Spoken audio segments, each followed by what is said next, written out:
بالکل یہی بات کر رہے ہیں. یہ حالیہ جو حملے ہوئے ہیں اسرائیل اور امریکہ کی طرف سے، اور ان حملوں میں آیت اللہ علی خامنہئی شہید ہوئے ہیں. اب یہ خطے کی صورتحال کس طرف بڑھے گی؟ اور ایران کو لے کر جو دیکھیں میڈیا کی جو یہ وار ہے جس کو ہم 5th جنریشن وارفیئر کہتے ہیں، اس میں نیریٹو بھی ہے نا، تو غلط بہت سے ایسے مسپرسیپشنز ہیں جو دنیا میں پھیلائے گئے ہیں ایران کے بارے میں جو ایگزسٹ ہی نہیں کرتے.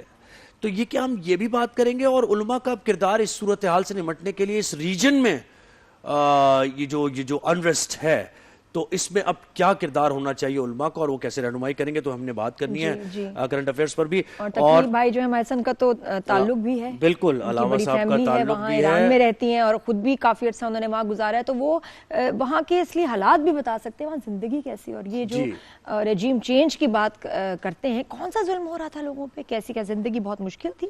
بالکل کیا ایسی مشکلات تھی؟ جی تقی بھائی بتائیے گا. بسم اللہ الرحمن الرحیم. سب سے پہلے تو میں تمام عالم اسلام کی خدمت میں عظیم رہنما اور عظیم لیڈر آیت اللہ علی خامنہئی کی شہادت کی تعزیت پیش کرتا ہوں، اور ان کے تمام رفقا کی بھی جو شہادت ہے اس کی بھی تعزیت پیش کرتا ہوں، اور یہ دعا کرتا ہوں کہ پروردگار ان تمام شہداء کے درجات بلند فرمائے اور شہداء کربلا کے ساتھ انہیں محشور فرمائے. قرآن کریم میں بیان کیا ہے کہ وَلَا تَحْسَبَنَّ الَّذِينَ قُتِلُوا فِي سَبِيلِ اللَّهِ أَمْوَاتًا بَلْ أَحْيَاءٌ عِندَ رَبِّهِمْ يُرْزَقُونَ. خبردار یہ تصور بھی نہ کرو کہ جو رائے خدا میں مر گیا ہے وہ مردہ ہو گیا ہے، بل احیاء، وہ تو زندہ ہے اور خدا کے پاس سے رزق پا رہا ہے. اور پھر دوسرا جو ہمارا عقیدہ، ہمارا مکتب ہمیں کہتا ہے کہ من مات علی حب آل محمد مات شہیدا، جو آل محمد کی محبت میں مرتا ہے وہ شہید مرتا ہے.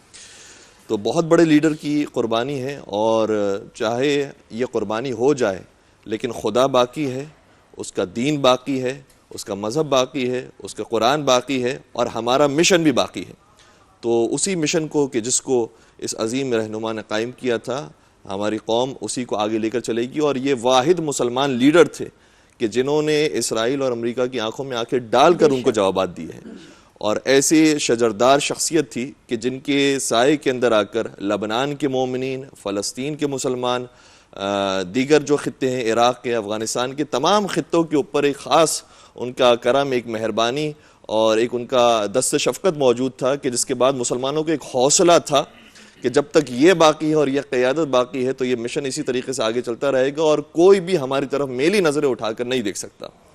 اور اب بھی انشاءاللہ ہمیں یہ توقع ہے کہ ایک شخصیت ضرور بہت بڑا ہمارا قیمتی سرمایہ چلا گیا ہے، لیکن ہمارے پاس شخصیتوں کی کمی نہیں ہے. کسی نے کیا خوب کہا تھا کہ ظلم اب مزید ہو جائے، ہمارا بچہ شہید ہو جائے، ہم حسینی تھے، حسینی ہیں، حسینی ہی رہیں گے، چاہے ساری دنیا یزید ہو جائے. تو یہ مشن تو ابھی تک ہمارا انشاءاللہ قائم و دائم رہے گا. اور جہاں تک آپ کا سوال تھا کہ اس عظیم لیڈر نے کیا کارنامے انجام دیے، سب سے پہلی بات یہ کہ میں یہ عرض کر، آپ نے جو سیاست بھی فرمائی تھی وہ اسلامی اصولوں کے مطابق سیاست تھی، کہ جس میں جب مذاکرات ہو رہے ہوں تو کسی کو بھی جنگ کرنے کی اجازت نہیں ہے. لیکن افسوس کے ساتھ کہنا پڑتا ہے کہ جو ہیومن رائٹس کے چرچے کرتے ہیں انہوں نے پہلے بھی مذاکرات کے دوران جنگ کو آغاز کیا تھا، اور پھر دوبارہ سے مذاکرات ہو رہے تھے جنیوا کے اندر کہ جس میں انہوں نے جنگ کو شروع کیا ہے. دوسری بات یہ کہ کبھی بھی جنگ کے اندر کبھی ایسا نہیں ہوا، یہ حضور سرور کائنات کی سنت ہے، یہ مولانا متقیان کی سنت ہے کہ جنگ ہو بھی رہی ہو تب بھی پہل نہیں کرتے تھے، کبھی آپ نے جنگ شروع نہیں کی ہے. یہ یاد رکھیے گا کہ ایران نے کبھی بھی جنگ کو شروع نہیں کیا ہے. اگر جنگ کو شروع کیا ہے تو ہر بار اسرائیل نے شروع کیا ہے، اور ہر بار اسرائیل کے الائز نے شروع کیا ہے. کبھی بھی مسلمانوں کے طریقے نہیں رہا کہ وہ جنگ کا آغاز کریں. ہم سلو پسند لوگ ہیں، ہم انصاف پسند لوگ ہیں، کبھی بھی ہم نے کام نہیں کیا. اور دوسری بات یہ کہ جہاں آپ ہیومن رائٹس کے ساتھ ساتھ ایک ویومن رائٹس کا بھی چرچا کرتے ہیں، تو آپ نے اس بار جو دھماکہ کیا ہے وہ لڑکیوں کی اسکول میں کیا ہے. نہ صرف یہ کہ خواتین بلکہ بچیاں جو تعلیم حاصل کر رہی تھی اور کوئی نقصان نہیں پہنچا رہی تھی، بچیاں تھی، کم عمر تھی، ان کے اسکول پر ایسا دھماکہ ہوا ہے کہ جس میں ابھی تک کی اطلاعات کے مطابق 100 شہادتیں تقریباً ہو چکی ہیں. تو یہ ہے آپ کی ہیومن رائٹس کا چرچا، اور یہ ہے آپ کی وومن رائٹس کا چرچا. اور دوسری طرف میں اس طرف بھی آؤں کہ جب آقا خامنہئی کی حکومت تھی اور اب بھی جو صورتحال ہے اس کے اندر آپ یہی محسوس کریں گے، ہمارا چونکہ آنا جانا ہوتا ہے ایران تو ہمیں اندازہ ہے اتنا ویلفیئر کنٹری ہے وہ، یعنی قابل تصور نہیں ہے. ہم خواب دیکھتے ہیں اور دیکھتے ہیں کہ یورپ کے اندر ایسا ہو رہا ہے، آسٹریلیا کے اندر ایسا ہو رہا ہے، کینیڈا کے اندر ایسا ہو رہا ہے. میں آپ کو ایران کی گراؤنڈ ریئلٹیز بیان کر رہا ہوں کہ وہاں پر ہم جو کچھ عرصے رہیں تو اس میں بجلی ہمیں 24 آورس ملا کرتی تھی، لیکن جب منتھلی بل آتا تھا تو اس کا ہماری کرنسی کے مطابق 500 روپے سے زیادہ بل نہیں آتا تھا. تصور ہو سکتا ہے؟ نہیں. پورے مہینے کا آپ ہر چیز استعمال کیجئے، 24 گھنٹے استعمال کیجئے، لیکن 500 روپے سے زیادہ بجلی کا بل نہیں آتا، 500 روپے سے زیادہ گیس کا بل نہیں آتا، 24 آورز اویلیبل ہے، 500 روپے سے زیادہ پانی کا بل نہیں آتا. امن و امان کی ایسی صورتحال کے جو باہر سے آنے والے زائرین تھے وہ بتاتے ہیں کہ بھائی ہمیں تو پیرس میں بھی ایسا امن و امان نہیں لگتا کہ جیسے تہران اور قم کی گلیوں میں لگتا ہے. تو وہ سیکیورٹی کی لیول، اور ہم نے خود دیکھا اپنی آنکھوں سے کہ وہاں کی جو خواتین ہیں رات میں کبھی وہ ٹرین میں سفر کر رہی ہیں، کبھی بسز میں سفر کر رہی ہیں، رات میں شاپنگ کر رہی ہیں، کوئی کبھی کسی نے کوئی تکلیف نہیں پہنچائی ہے. یہ ان کے امن و امان کی گراؤنڈ ریئلٹی سے کہ جو وہاں پر روٹی کا بھی موجود بتایا تھا. جی روٹی جو کام انسان جی جو غریب رہنا چاہتا ہے اس کو کیا چاہیے؟ ایک تو بجلی چاہیے، پانی چاہیے، گیس چاہیے، باقی کھانے کے لیے روٹی چاہیے. تو روٹی وہاں پر جو ملتی ہے، ہمارے یہاں پر جو روٹی ہے اس کی سائز سے ڈبل سائز ملا کرتی تھی، اور اس کو بھی اگر پاکستانی پیسوں میں کنورٹ کیا جائے تو وہ 5 روپے سے زیادہ کی نہیں.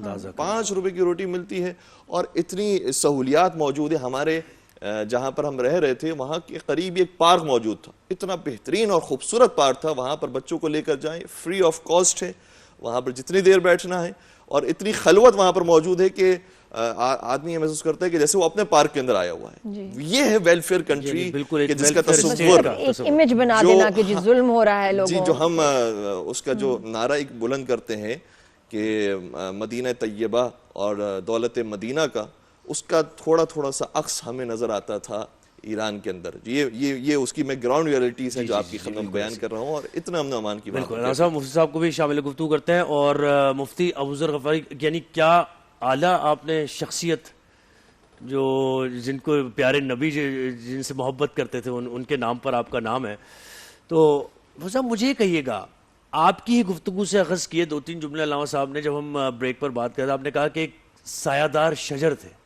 تو وہیں سے ذرا آغاز کریں. آپ کا بھی ایران جانا آنا رہا، اور وہاں لوگ کیا کہتے ہیں ذرا فرمائیے. بسم اللہ الرحمن الرحیم، نحمدہ ونصلی ونسلم علی رسولہ الکریم، اما بعد، فاعوذ باللہ من الشیطان الرجیم، بسم اللہ الرحمن الرحیم. ولا تقولوا لمن يقتل في سبيل الله امواتا بل احیاء عند ربهم يرزقون. صدق اللہ العظیم. سب سے پہلے یہ جو عظیم سانحہ ارتحال ہوا، عظیم رہبر آیت اللہ علی خامنئی رحمہ اللہ، اللہ کریم ان کے درجات کو بلند فرمائے، اور ان کے متعلقین کو ہم سب اس میں شامل ہیں. اللہ تعالی ہمیں صبر کرنے کی توفیق نصیب فرمائے. اور ایک عظیم شجر سایہ دار تھے، عظیم رہبر تھے.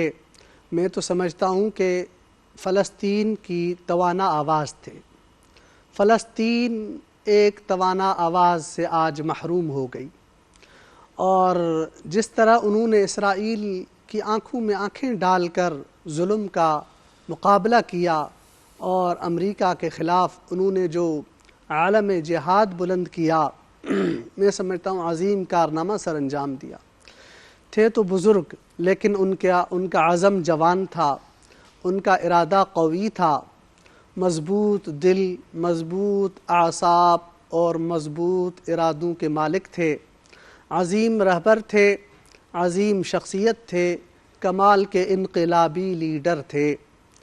آج ہم ان کے متعلقین سے تعزیت بھی پیش کرتے ہیں، اور ان کے لیے ہم دعا گو ہیں. اللہ تعالی عظیم رہبر کو اپنے جوار رحمت میں جگہ عطا فرمائے. ایک بہت بڑا سانحہ ہے، اور اللہ تعالیٰ قرآن کریم میں ارشاد فرماتے ہیں، یا ایہا الذین آمنوا لا تتخذوا اليہود والنصارى اولیاء. اے ایمان والو، یہ یہود و نصارہ تمہارے دوست کبھی نہیں ہو سکتے، یہ تمہارے دوست نہیں ہو سکتے. اور آج ہم نے ان کو اپنا دوست سمجھ لیا ہے. یہ ہماری کمظرفی ہے، ہماری اپنی